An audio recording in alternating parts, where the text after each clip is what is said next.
We want to bring in now attorney and NewsNation legal analyst Jesse Weber. Jesse, it's always good to see you. Thanks for being here.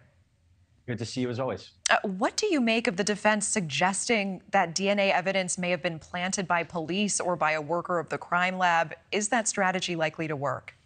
It's quite a claim. I'd like to see them actually make it. Look, do we see shoddy police work? Do we see contaminated crime scenes? Absolutely. We see it in cases across the country.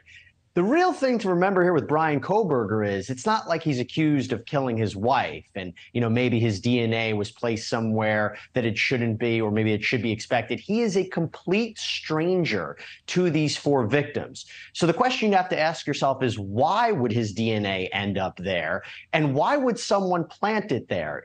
Because then it becomes the question, well, if investigators did this, did they first have his DNA and then by accident mixed it with the knife sheath?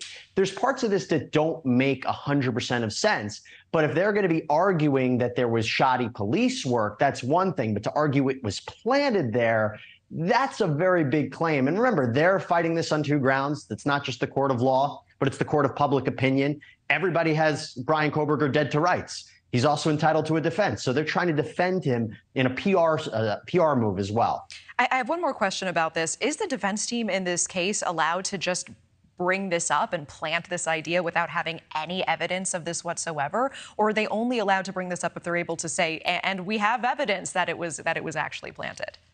Well, there's a thing to say that they have an idea of where they're going and then what they actually tell the court and what actually they can put forward as evidence at trial. Alex was talking about the potential of an alibi defense. Well, in that state, you can't just say an alibi defense. You need to say where is the time and the place that really Bryan Kohberger was. And you have to actually list out your witnesses that are going to support that. And it seems they're kind of playing catch up right now. Maybe Kohberger told them where he was or what his alibi is, and they're trying to prove it. So there's one thing to say it right now, but down the line, they're going to actually need to back it up. Thank you for watching. Go to newsnationnow.com to find NewsNation on your television provider. And don't forget to click the red subscribe button below to get more of NewsNation's fact-driven, unbiased coverage.